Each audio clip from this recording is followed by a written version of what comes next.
From his Central Texas Command Center, deep behind enemy lines, the information war continues. It's Alex Jones and the GCN Radio Network. Christopher C. Horner is our guest for the rest of the hour. He serves as a senior fellow at CEI, Competitive Enterprise Institute. He's an attorney in Washington, D.C. Horner has represented CEI as well as scientists and members of the U.S. House and Senate on matters of environmental policy in the federal courts, including the Supreme Court. He has written on numerous topics and publications, ranging from law reviews to legal and industrial trade journals to print and online opinion pages, and is the author of the two best-selling books, Red Hot Lies, How Global Warming Alarmists Use Threats, Fraud, and Deception to Keep You Misinformed. Greenpeace has repeatedly targeted Mr. Horner by stealing his garbage on a weekly basis, issuing press releases announcing with whom he dines, and including him in various other hysterical publications. Of course, they're funded by big central banks. They have a fleet bigger than major governments' fleets. They want your property. They want to guilt you into handing everything over to the elite. His new book is Power Grab, How Obama's Green Policies Will Steal Your Freedom and Bankrupt America. Again, new book, Power Grab, How Obama's Green Policies Will Steal Your Freedom and Bankrupt America. And folks, my issue here is rhetoric cannot describe how bad they are. I mean, you watch Audi commercials like Green Police. That's actually what they're doing in Europe and what they have planned here. This has nothing to do with the environment. It's a bunch of control freaks running your life, controlling every facet of it. They know global warming's a fraud. They've already moved on to other scaremongering, and they're not going to stop. And they've said, even if the Senate won't pass this legislation, they don't care. They're going to have the executive branch implement it. So if they are successful, it's over. And look at how they cowed and beat Republicans into submission, because this is what the establishment wants. Look at how BP's been one of their biggest funders of global carbon taxes, a new derivative scam. So Christopher C. Horner, author of Power Grab, that just came out, CEI.org is the website. It's good to have you here with us, sir. Thank you, Alex. So much is going on. Let's get into, since we had you on 2 or 3 months ago, what's happened with the power grab, the fake environmental movement, and what new heads the Hydra has sprout, and where all this is going. Okay, so about 11 months ago, the House passed this cap-and-trade bill. It was about 1,300 pages long, and they obviously did not read the bill. They snuck in 300 more pages of buying votes at 3 a.m. the night of the morning of the vote, and folks declared it dead in the Senate. And then something strange happened. People did get upset, and they had recently been talking about drill here, drill now, and we're sitting on the world's largest energy reserves, and the real national security issue is refusing to tap your domestic energy resources.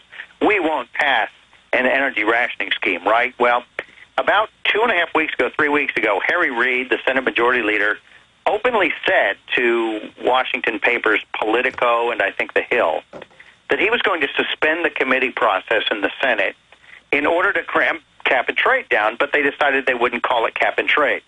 Reid said, several people said things that are very important. There are 4 people, Harry Reid, John Kerry, Joe Lieberman, and Lindsey Graham. Harry Reid said, well, this would entail the jurisdiction of almost every Senate committee. Now, pause and stop. Why? Because it impacts almost every aspect of your life, including the Senate Finance Committee, which writes tax law. It's the biggest tax increase in our history, and so on. Reid said, therefore, obviously the poor dears would just get confused, he's going to write the bill. And he began bringing in constituencies, and that means not your listeners, by the way. It means even the Chamber and API and green pressure groups.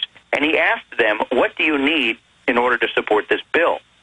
And he asked the Chamber of Commerce and the American Petroleum Institute, what do you need to not run those television ads? Because both groups raised a lot of money to run ads educating voters on this energy tax unless it gave them what they want.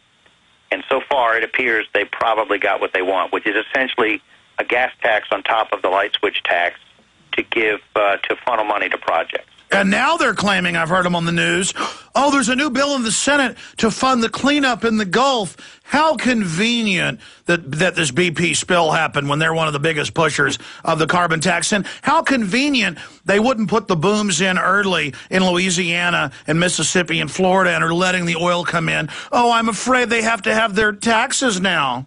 Let me tell you something. I was in the room with BP. I sat in for a gentleman named Ken Lay 13 years ago this month. I was, as I've discussed with you very briefly, I was the Director of Federal Government Relations for a company called Enron. And my number one priority, I was told after I took the job, was to get a global warming treaty and a domestic cap-and-trade scheme. And the company they developed it with was BP, and they had set up this market with Goldman Sachs. All of this does fit very conveniently. Look, I understand how it fits into the narrative today, but you have to understand, I was the crazy guy on the street corner muttering about this for about 6 years before anybody, oh, wait a second, I got it. It's called rent-seeking. These businesses trying to make money the old-fashioned way by having their buddies in government agree to take some of their power in return for guaranteed opposition to competition and a wealth transfer from you and me to them. So they bought all these uneconomic industries, like Enron had the world's largest windmill company they bought on the cheap. It's now called GE Wind. Well, I mean, here's an example. BP will pay $1 billion fine. They've already made that in increased oil prices. And then now they'll get more liability protection from government. Their competition won't be able to drill in the Gulf. It's just like FEMA got more power by screwing up what happened in Katrina. Well, I'll tell you this. It's pretty clear that, well, it's in the public record that the green groups actually, with whom I met, by the way, that same day in the same room, there were groups like Union of Concerned Scientists and Natural Resources Defense Council. They were Baptist and bootlegger coalitions. The green groups, after the BP, after the well exploded, the green groups were shrieking to the White House, "Don't you dare burn that oil off!" And they screamed about consequences of igniting the oil before it got too well mixed. Well, as I said, actually, on a TV show, I think that night or within a few days, you have to understand something. I could be as irresponsible as a lot of people were about Bush and just say, look, the administration, which, by the way, was BP's favorite political candidate over 20 years, as you know, the administration was taking orders from its green group buddies, and they want this to be as bad as it can possibly be because the damage, while real, is temporary. The tragedy was the 11 men who lost their lives. But this is a White House that says never let a good crisis go to waste. They even engineer crises like claiming a global catastrophe from global warming. And the Greens, of course, have never made money hand over fist like they have